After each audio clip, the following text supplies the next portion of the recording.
Hey guys, ASK Nova here, doing another video while still on the road. Today's actually my last day of travel, and we'll be going home today, so most of the time spent in the airport on the way home, but just thought I'd make a couple of videos this morning to kind of highlight a few things people were asking for. So I'm going to finish up some more of my champions. As you can see, I ended up 6-starring and getting Tur Bold all geared up. I think he has pretty good stats. I wanted to get him, as much 100% crit, so that he's always critting, and then maximize his crit damage, so that his A3 ability would be super strong. And as you can see, that kind of turned out pretty good. So maybe in a future video I'll show how I've been using him, trying him out in arena. I haven't been using him for the clan boss or anything yet, but that might be interesting as well. But a lot of people are asking about my Big Un, who is still my top geared character stat-wise or power level-wise. I think the reason why he's so high is he has quite a high resist, and resist is ranked pretty high. You can see his resist is 123, and Tur Bold's is lower. So I bet you if Tur Bold's resistance was higher, he would be higher than Big Un. So it's not always about the power. If you want to have a really high power rating, just go max resist and crit damage. Really add to that stat quite a bit. And stuff like ignore defense, like the cruel set, actually doesn't factor in nearly as much. So things like that. But let's move this out of the way. So for all my characters, DPS characters, try to get as high crit rating as I can, unless I'm trying to stack another stat like speed. Oftentimes gearing for speed means you give up, you have a few speed rolls, you might get an extra 10 speed, but you might be giving up, 10 or 15% crit to get that, for example. So those can be a little bit tricky choices. But Big Un, basically I put in most of my top damage gear. So the hardest thing to get was, I wanted to get his speed up, so I actually sacrificed a few pieces to bump his speed up in arena, because he was just a little bit slow, and I wanted to make sure my team, everybody went before the other team.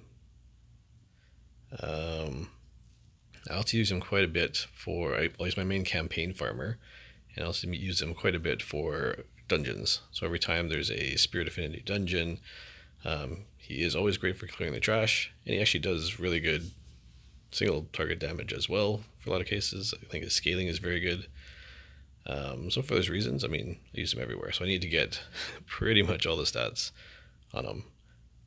So you see his main ability, for those people who may not have him, is he attacks a single target once, and if it crits, he attacks everybody.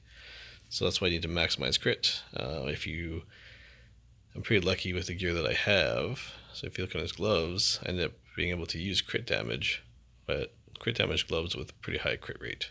And that was sort of the hard thing to find, is a lot of my pieces need to have pretty high crit. So you see pretty much everything has a little bit of crit on it. 17% on the shield, 16% on the helm, and then I have a crit set for another 12, so a lot of crit. You can see I've got him over 100% crit, just barely, so that's pretty good. I want as much crit damage as I could get.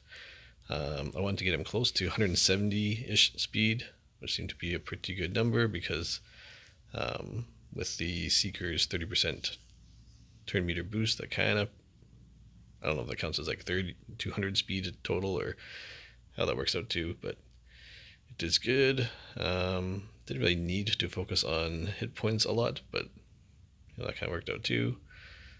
So I just noticed this is actually could get 7% more crit if I just I think at the time that I made him, I didn't have crit damage amulet, which looks like I still don't. So there you go. I have 2 that are also 4 stars, so I needed a 5-star one. Totally room for improvement even. But he's been great, otherwise not necessarily totally needed. And I think he probably could get a better speed. There you go. So he can even have 4 speed better. But I think the 20% attack is the reason I went with that one. That might be better. I keep rolling that one. So there you go. So I haven't looked at him for a while. He's been solid for what I need him to be, so I haven't tried to upgrade him any. Even if he has a 4-star rating, which I probably could bump up and find a higher percentage. 12% attack is not too hard to find, probably on another ring. So I could try that too. So always room for improvement. Another character people were asking about, the Lightsworn and then Spider here. So Lightsworn I use for clan boss quite a bit, but for the higher level dungeons, I'm actually finding him extremely useful. I use him on Fire Knight. He has a 3-hit A1 ability, which is great. He's fully skilled up for the clan boss. If you want to use him in the clan boss for the decrease attack debuff, you need to have his speed extremely high, because it's a 3-turn cooldown and the debuff only lasts 2 turns. Essentially you need to be 1.5 times faster than the clan boss.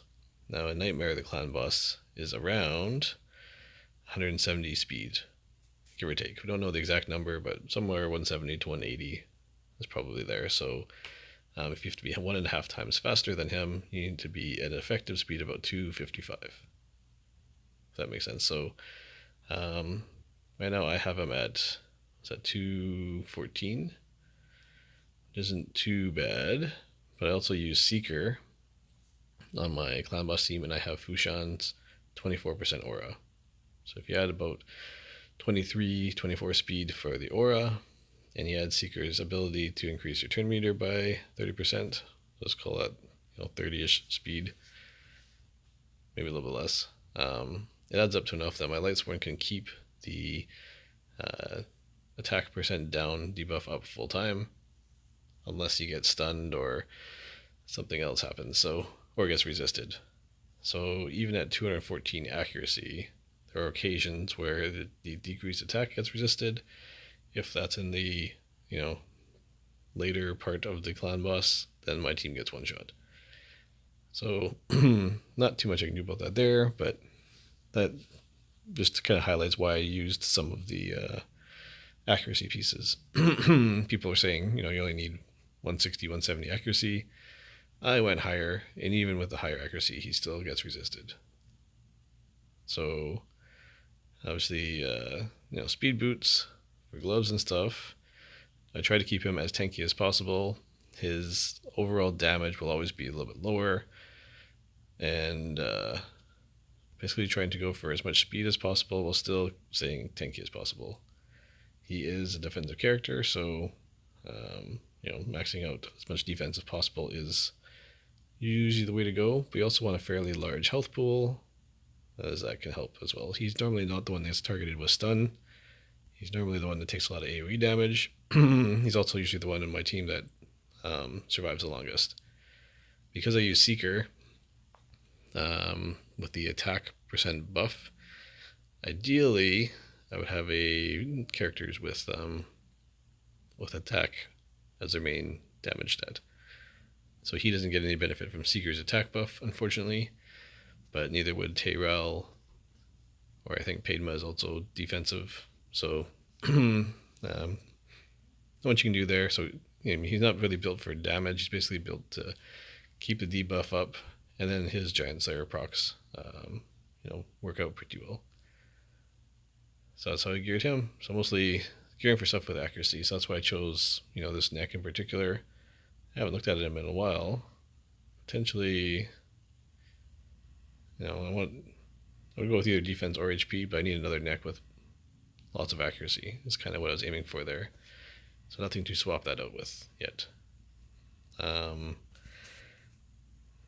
yeah, he's got a reasonably high power level. He has okay damage. Like he does between 2 and 3 million for me on clan boss.